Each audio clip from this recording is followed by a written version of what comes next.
Hi guys, welcome to Ate Custom Vlog. So panibagong light ace naman ginawa natin. Hindi ko na i-detalye ang exterior niya dahil nakita nyo na maraming beses yung mga light ace na ginawa nating ganito. So ang mag wheels ito ay stock rims pa rin dahil yung may-ari na magpapalit. So bagong gawa to. So sticker window frame spoiler, nakita nyo na yan. And then ang papakita mo ay yung loob. So itong loob na to, ginawa natin medyo luxurious ang dating. So guys, itong upuan na yan, yung upuan na yan, nagsiswivel yan na, hindi yan nakafix na nakaganyan. Sinet up ko lang na ganyan na para mabilisan lang tayo.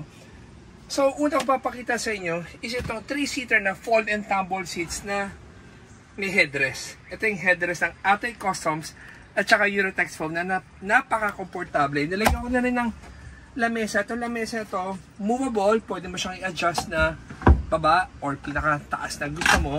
So bahala ka anong level ang gusto mo. Kung tatanggalin mo naman, aangat mo lang siya, tanggal na.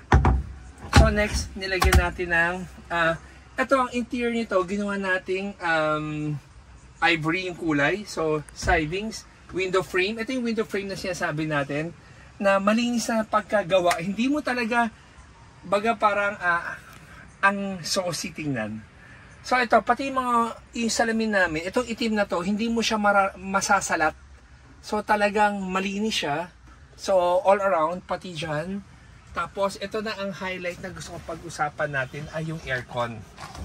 So, laging natatanong sa amin, Ate Customs, sana makakita kami ng gawa niyo na may aircon. Una-una, hindi namin negosyo ang aircon. Matagal po namin alam na sinasabi ng mga viewers natin na kailangan malagyan ng aircon para umabot ba sa likod.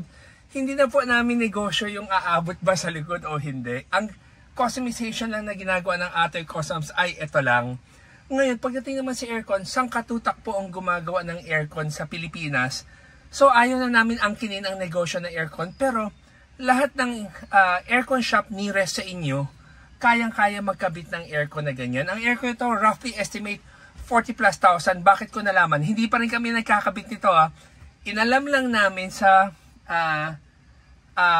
friend namin na may aircon shop kung magkano aabuti. Pero hindi kami gumagawa. So hindi kami makarecommend, hindi kami makapuntahan nyo na lang ang aircon shop nearest you. So maraming pwedeng paggawa ng aircon shop na aircon ito. So hindi talaga namin inaangkin ang gawa ng aircon. Pero in this case, yung client namin nagpakabit ng aircon. So mind you guys, kung nagpakabit kayo ng aircon, sisiguraduhin nyo, sasabihin nyo doon sa nagkabit ng aircon nyo, pati ceiling, ibabalik nila. Kasi like itong unit na to, yung client nagpagawa sa aircon shop, ang sinabi, bahala na sila ate magbalik ng ceiling, basta kinabit lang nila yung aircon. So nagka-problema kami na parang, teka, pagdating sa amin, parang inaako na sa amin ng kliyente, pagbalik ng ceiling, again, hindi namin trabaho yung magbutas. Kasi sa pagbutas pa lang ng ceiling, para ma-shoot mo yung aircon, pag nagkamali kami ang mahasisi ng kliyente. So mga client out there na nanonood ng video na to,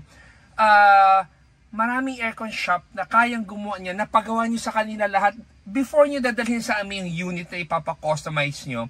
Siguradong nakakabitan na ganyan. Tapos itong housing na to, ginawa lang rin namin yan. Kasi yung client namin na nagpagawa sa aircon shop, wala tong housing na to. Ang dami niyang mga ang dami niyang hose na nakikita.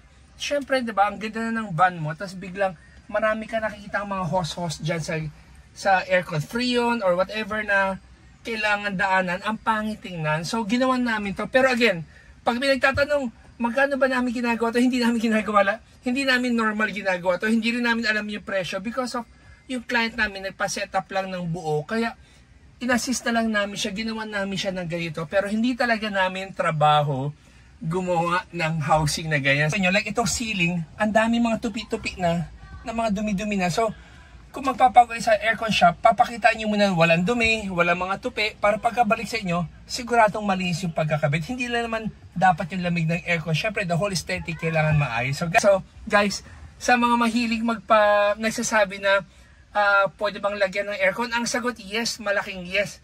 Kaso, syempre, hindi naman Ate Customs ang gumagawa niya. Tapos may nagsasabi rin sa amin, gusto raw nila magkaroon ng trunk na may taillight. Yung trunk na may taillight, that's imported. Part siya Japanese na door na may sliding. So okay, mag-alala, nagparating na kami ng isang set. So abangan yan, ipopost natin yan. Sinubukan ko lang magparating pero hindi to maramihan na. So ipopost ko lang. So light is owner sa kung sino may gusto dyan. Inquire ka lang sa amin, basta one set lang. Kaya namin pinarating. Pinag-aaralan ko lang kung ano ba ang pwede ko i-modify dito sa local na gawa natin. So guys, I hope na gusto nyo itong setup na to. It's a very simple, same, hindi ko na pinakita yung mga iba sa labas, sa harapan dahil sa ibang vlog namin, makikita na rin. Ang pinakita ko lang is yung layout nito na fold and table na mayroong table and ivory kulay na may aircon. So guys, thank you for watching and always remember, Jesus loves you and God bless.